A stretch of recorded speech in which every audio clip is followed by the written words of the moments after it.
ตัวที่ฮักได้คันตัวใดฮักได้เลยเพิ่นให้เอามาติดพันกันซึ่งว่าเราสามารถตรวจสอบในระบบเนาะในระบบซอฟต์แวร์ของเราก็คืออย่างเวลาเราเบิ่งตัวเบื้องกันนี่นะใบบินติดหนีเนาะใบบินติดหนีนี่มันจะมีข้อมูลนะเดี๋ยวอาจารย์จะรีวิวให้เบิ่งหน่อยหนึ่งในวิธีการทำเก็บข้อมูลเพื่อว่ามีผลในการไหลเรียงมันยิ่งสะดวกขึ้นเนาะเวลาเราสรุปบัญชีนะการเก็บข้อมูลนี่สำคัญเลยสมมติว่าจังซี่เนาะเราเบิ่งบินในการ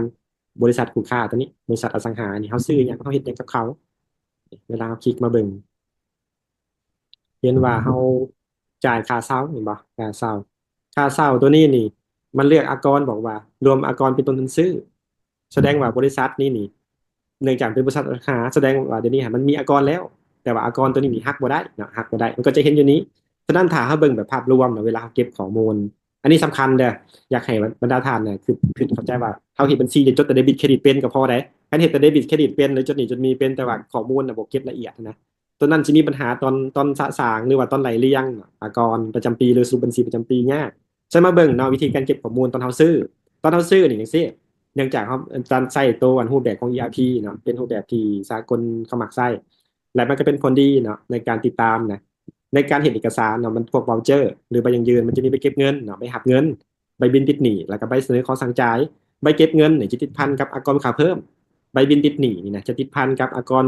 ส่วนเขาเนาะ ส่วนข่าวหรือว่าการกรเวลาซื้อฉันเวลาเขามาคลิกเนาะเวลาซื้ออย่างตามเนี่ยเวลาข่าวสั่งเอกสารไปบินติดหนีนี่ก่อนอันนี้บัญชีพื้นฐานเด้ออยู่ในพื้นฐานมันจะถามหาที่มาว่าบินตัวนี้นี่มาจากยืนใดมีอากรบอแล้วซื้อน้ำไผ่เนาะมันจะไล่เป็นให้กูค่าให้เวลาซื้อและที่สำคัญเนาะจุดสำคัญมันอยู่นี่หนักบัญชีต้องหู้เนาะว่าอากรที่เขาซื้อหรือว่าบินที่เขาซื้อเดี๋ยวนี้นะมันเป็นอะไรหนึ่งนี่เป็นส่วนข่าวได้บอ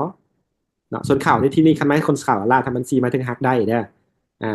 รวมอากรอันนี้มันรวมอากรเนาะแต่เป็นส่วนเขาอันนี้ราคาเนี่ยบ่มีอากรเนาะบ่ได้รวมอากรราคาเนี่ยอากรไทยบินหรือว่าคนส่วนเขาอาการไทยบินแม่นราคานอกอากรแต่ว่าเฮามาไหลอากรตำหลังเนาะตามท้ายเนี่ยอากรไทยบินฮักได้คันว่าเป็นรวมเป็นต้นซื้อหรือมพฮักบ่ได้มันจะเข้าตัวนี้คันสมมติเวลาเราซื้อนะราคาจะเป็นแบบที่หนึ่งที่สามหรือที่สี่นี่ พวกนี้ล้วนแต่หักได้ล้วนแต่เป็นรายจ่ายทางอากรได้เพิ่นจะหักผู้เนาะบ่มีบินชัดเจนเด้ถ้าซื้อแล้วบ่มีบินชัดเจนเนี่ยนะบ่มีบินอากรนี่อันนี้นักเนาะนักหน่อยหนึ่งแต่ว่าปี2024เนาะที่อาจารย์จะมีการอัปเดตเพิ่มมันจะมีบินนั่นใบเก็บเงินจุลหลักวิสาหกิจอีกใบหนึ่งเพิ่มเข้ามาก็ถือว่าหักได้นะตอนนั้นนะบริหักได้เป็นรายจ่ายทางอากรได้นะทางอากรได้เพื่อให้ว่าเขาไปไล่เรื่องกันอากรกำไรเด็กตัวที่มีบินบ่มีบินนะถูกต้องนะเหมือนจะเอาขอนี่แหละเนาะเป็นตัวกำหนดว่า มันเป็นตัวฟิลเตอร์เขาเด้ในเวลาเขาสรุปบัญชีประจำปีจริงหูว่าตัวใด